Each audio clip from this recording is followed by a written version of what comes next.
Hernando de Soto has been called the most important economist in the third world.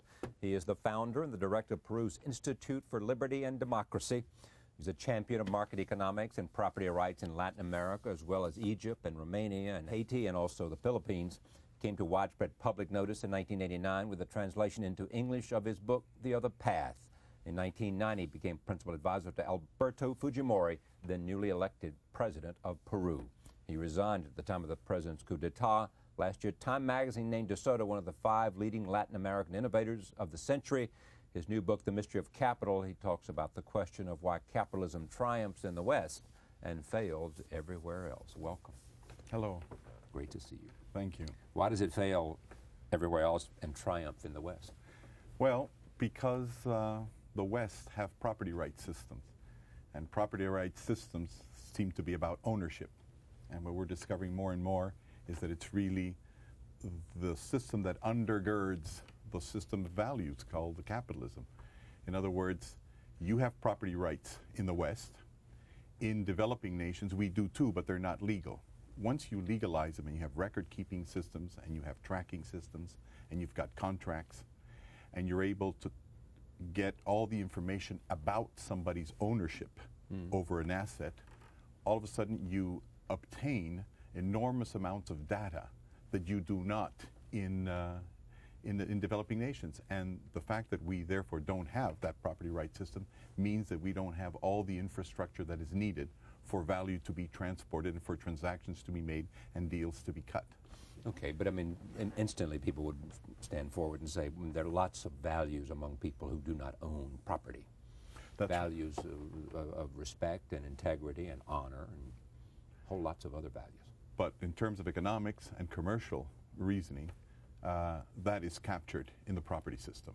I mean, if you are somebody that is honorable and pays his debts, which is what somebody would be interested in, that's going to be captured in your records, in your transactions records, and your transactions records are linked to your property records as well. And property is not just real estate. You're talking about property, both real and absolutely, and intellectual property, and we're talking about rights to payments over time. All of these are property rights. And what happens is that you've got them organized in central systems in the West, and we don't in third world countries or former communist nations. Well, is this possible to change in the third world? Yes, of course. Well, you did it in the 19th and 18th century. I mean, just about 150 years ago, say in California, there had been the gold rush, and there were about 800 claim clubs or property rights jurisdictions organized by the squatters themselves. So, say in 1856, there were 800 different jurisdictions that didn't obey to central U.S. law in California, and since then till now, you've got them all under one legal system. So you were also a third world country 150 years ago, and you transformed yourselves into a first world country.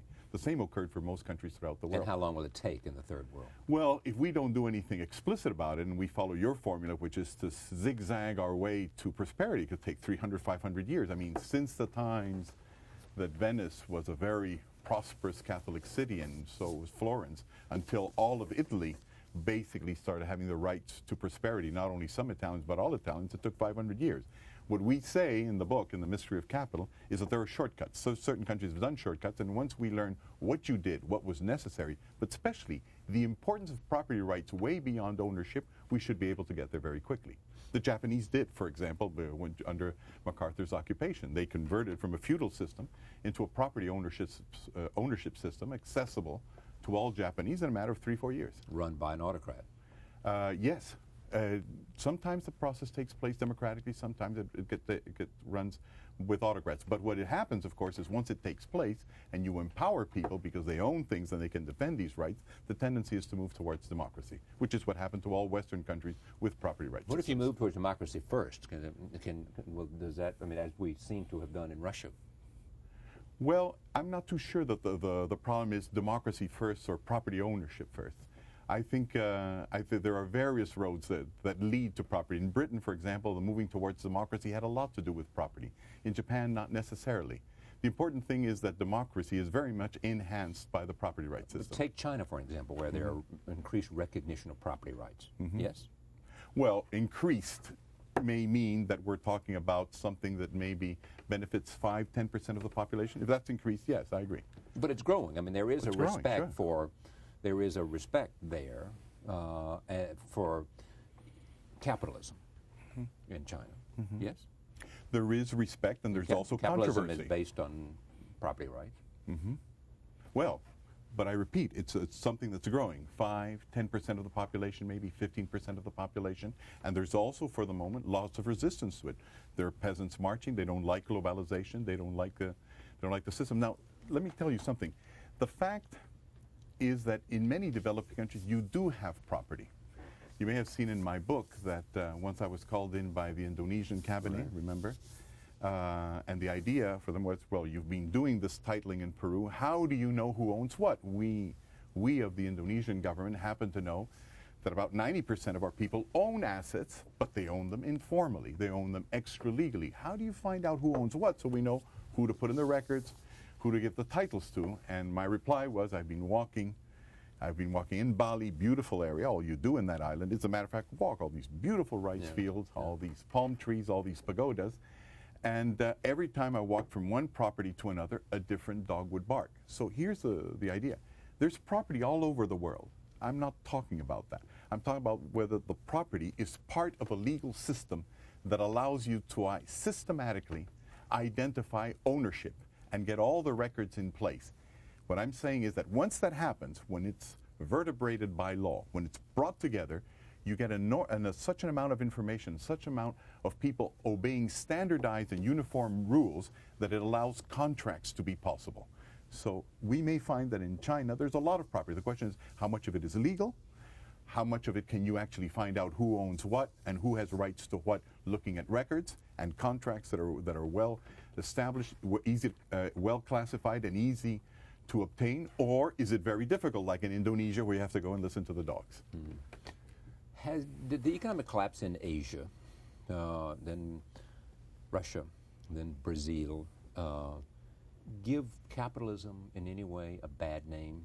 Or was it simply currency traders that ended up with a bad name?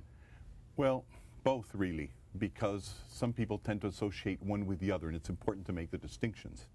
There are countries where maybe even Indonesia itself or Thailand, there is an active international global market, an elite that communicates with your elites, that may cover 10%, 20% of the population. And so there, the idea of quick money coming in and out has lost a lot of prestige. But quite aside from that, places like Thailand or places like Indonesia, there is 80% or maybe 70, maybe 90% of the population that isn't within the property rights system. So the fact that there's a collapse in the financial markets may or not affect the majority of the people. In other words, we people from the third world country, for example, my country, Peru, have always had an elite that's been trading with you. We've been selling gold and silver all over the world, and we have fine arts and we have music that is played all throughout the world. Now, that elite has always been globalized. And so sometimes it gets a bad name because the financial markets go well. Sometimes the price of copper falls. Sometimes it goes up and then we get a good name, or sometimes the price of fish meal goes up. But quite aside from what's happening to them in their own little world, there's another 80% who have only been the subject of National Geographic magazine and the Discovery Channel. That's the side I'm saying where capitalism today has a bad name simply because it hasn't done anything for them. And what I'm also saying is it can't do anything for them unless they are comprised within the legal property system. Tell me what your political ambitions are.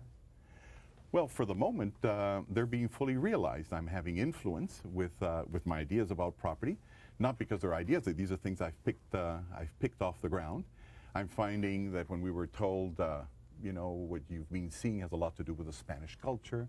In Latin America, this has to do with the fact that you've imported Bourbonic law into Latin America. Now we're working in places like Egypt, and we're working in places like the Philippines, and we're finding that it's all the same. So that, to me, is political, and I'm quite fully satisfied with that. Your father was once, what, chief of staff to the socialist? What was his name? The president of Peru between that's right, from 1945 till 1948. My father was the chief of staff of President José Luis Bustamante. Yeah. That's right, a left-wing president of Peru, a very sort of Leon Blum sort of fellow. Oh, really? Distinguished leftist right. of that sort. And did his values influence you?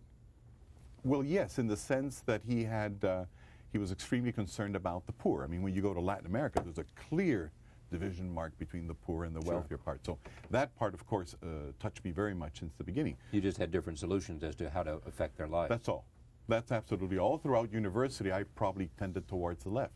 And in a way, I do. You know, my first book was dedicated to the left. As a matter of fact, The Other Path. That's right, The Other Path. As a matter of fact, my publishers throughout the world, I think my book's been translated into 15 languages, more than half my publishers are on the left. What happens is that in terms of the solutions, I have found that those that relate to capitalism and that relate to market economies are just much more efficient.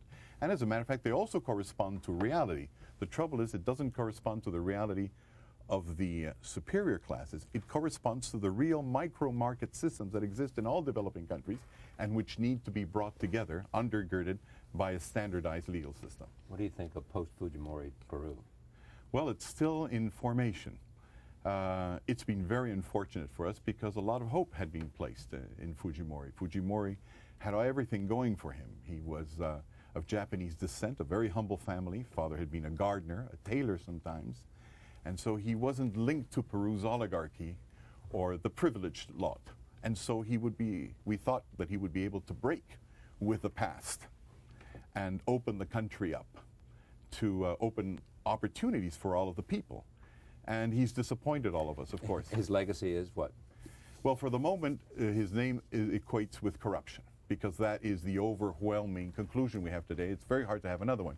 You know that his spy master, a man called Montesinos, had filmed most of the acts of corruption he had done within his office, including passing suitcases full of money to different people. Now, there's about 2,000 of these video cassettes that are now being aired in Peru as the judiciary views them in Parliament, and we see all of these acts of corruption. So you know how profound and how deep and how pervasive the corruption was. So we know, yes, as opposed to other countries where probably all of this happens as well, we have the advantage or disadvantage of having had it filmed. So for the moment, Fujimori is equated with corruption. I think it'll take us a few years before we're able to see what good things he did and be able to isolate them from corruption. You were with him in his first government. Yes, I was his. I think my official title was the personal assistant of the president, or his personal representative. That was the official title.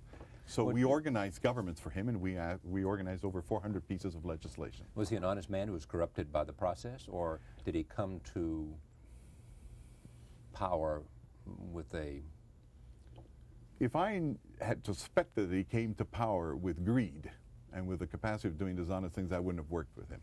As a matter of fact... Well, you could have not seen it and have been there. That's my question. Yeah. Was it, in hindsight, there? I don't know yet, because the hard stuff on him has still not come out. It's hard to believe that he wasn't... The hard stuff hasn't come out? The hard stuff, yes. I mean, we still don't have fingerprints on the money, for example. Yeah. There's no way that you can link him to specific actions. So there's always and this chief of intelligence could provide those answers. His chief of intelligence, if he wants to, could provide those answers. We don't have them yet. What we hope, of course, what we do remember, is that at the very beginning, his biggest concern was for us to find out ways of dealing against corruption. So I remember we even brought in people, specialists from Hong Kong. Many of us insisted that democracy was the best, democracy and open system was the best way of fighting corruption. And we're hoping that that's true. It would. I have a feeling that he got corrupted along the way, or that his government got corrupted along the way. It wasn't clear at the beginning. Lord Acton maybe was right. Huh? In what sense? Power corrupts. Oh, absolutely. And absolute power and corrupts. Absolutely. Way before Lord Acton, as a matter of fact, Montesquieu, 300 years ago, said that the very basis of democracy was to fight corruption and the fact that that a human being's psychology, we were not built, we're not ready to handle so much power. And the whole idea was how to create checks and balances. Somebody once said about an American politician, he came to conquer politics and politics conquered him. Yes.